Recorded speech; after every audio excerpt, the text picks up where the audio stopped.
Okay, so your Medicaid and SNAP benefits have not been taken. They have been significantly cut. We know that the government has been taking funding and cutting programs that help the community, specifically programs like SNAP and EBT and benefits like Medicaid and Medicare. We understand that. For Medicaid and EBT, the requirements have changed. This is also state to state, so it's going to change depending on what state you live in. Of the changes that they are doing is saying that they are requiring you to work a 30-hour work week. So all of these changes are going to depend on your income ratio, and they're going to depend on your age. That's another change that's coming. This was introduced into the big, beautiful bill that they voted into motherfucking Congress, so I need you to understand that this is something that they've been planning and plotting on. No, Medicaid itself is not directly being snatched. Your food benefits are not directly being snatched from you just because. Now, during this government shutdown, I do believe that there will be some people that do not get their benefits right away because, again, the government is not in process. Again, this is also dependent on your state. I know in California, they're still giving out benefits because, again, California works differently than everybody else. To check your state and local websites to make sure that you know and you're updated on all of the laws and provisions that are changing within your area.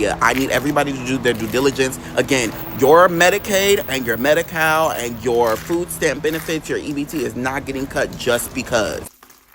So a man by the name of Benjamin Visser went to his wife's job at Little Caesars and unalived her and her manager.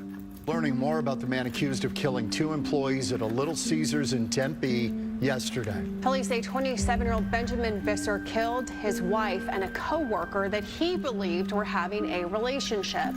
Now, I don't know if he had speculations or what, but come on, Benjamin. Come on, Benjamin. It's plenty more fish in the sea.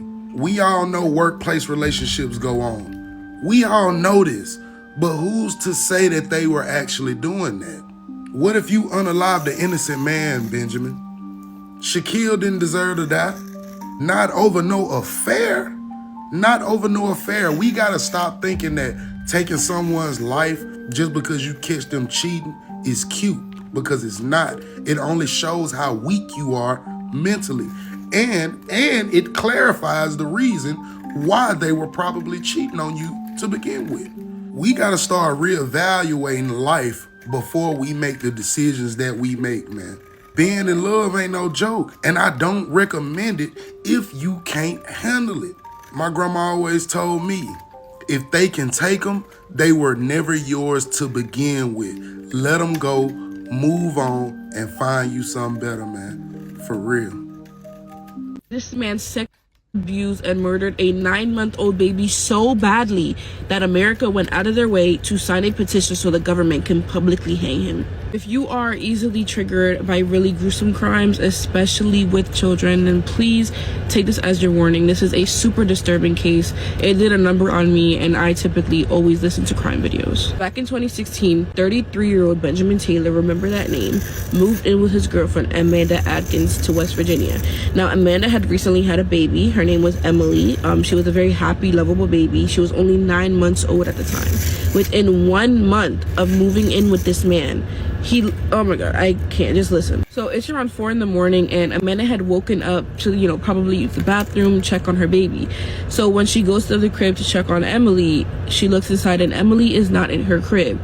She is a 9-month-old baby. She is not just gonna up and walk off. Amanda's mommy instincts kicked in like this. She knew that Benjamin was just gonna come and take her baby. He had just moved in, so she's running around the house looking everywhere for Emily. Now, she ends up in the basement. When Amanda took that last step going down towards the basement, all she saw was Benjamin Taylor with his pants unzipped and bright red blood drenched all over his lower body. He was actually seen trying to wipe off the blood when police arrived. Now, Amanda's just looking for her baby at this point. She is scanning the entire room, and as she looks to her left, all she sees is a pile of laundry, and on top of that pile is a small lifeless body. Now, Amanda immediately runs straight towards that pile of clothes, and as she got closer and closer, that is when she realizes that that body was her 9-month-old daughter, Emily, unalived. She grabs her baby, and she lets out a petrifying scream at Benjamin, because she doesn't know what happened, why she's down here, why he's down here, and why is there blood everywhere. Amanda is in pure manic mode. She's holding her unalived baby, trying to call 911, and what is this man doing?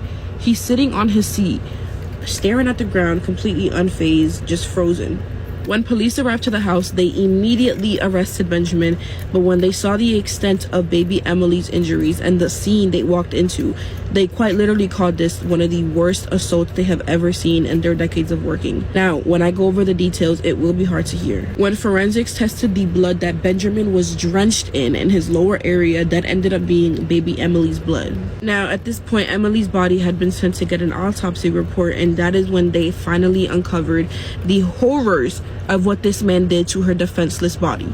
I'm gonna read the injuries that she suffered straight from the court case files. Staff identified injuries that included skull fractures, deep scalp hemorrhages, evidence of smothering, a perineal tear, anal tears, blunt force trauma to the neck, head, chest, abdomen, buttocks, pelvis, and extremities. And then she died 2 days later. In conclusion, Emily was assaulted so brutally that she bled out excessively, severe head trauma including a fractured skull, popped brain vessels, and brain hemorrhaging, caused by her body being shaken so violently or even being slammed against hard objects. And when it comes to the confession that Benjamin told police, he said that the night before he had been drinking and smoking something green. He told police that all he remembered doing that night was telling Amanda at around 9 o'clock before she went to bed that he was going to be in the basement doing laundry, folding the sheets and all that, putting them into a pile, hence the pile, and that anything after that he does not remember whatsoever. Is it a lie? Did he go through a manic episode? We do not know. We will never know. But he was convicted of all his charges, including first-degree murder, death of a child by a child, first-degree sexual assault, and sexual assault by a guardian. He was sentenced to life in prison without mercy, but the community thought that his crimes were so heinous that just wasn't enough. This is when a petition was created that made national news, asking the government to put this man on death row. But instead of your typical electrical chair, they asked the government, hang this man in public for the murder of Emily. Now, before you think this man got hung to death, the petition did get shut down before it reached 50,000 signatures. I honestly feel like no punishment will ever equate to the devastating death of baby Emily, and I really hope that her mom, Amanda, can find peace, that she is no longer in a world where such monsters exist. Y'all, please be safe out there. You never know who's lurking, but I will catch you in the next true crime video. You receive SNAP or CalFresh benefits, they will most likely be cut in the month of November. Now, because of the government shutdown, this program is extremely fucking affected, and everybody needs to know because there's so many different families that will be affected and they don't have the proper resources to continue forward. A lot of people have been getting emails and notifications and calls saying that their SNAP and CalFresh benefits will be cut for the month of November. Again, this is state by state, so you need to do your own research and research what's going on in your state. The reason why SNAP and CalFresh are not getting any funding is because the government is not in service right now. The people that will be signing the paychecks or signing over the money to these states for this government funding assistance, they're not in office right now. They're not getting paid, which means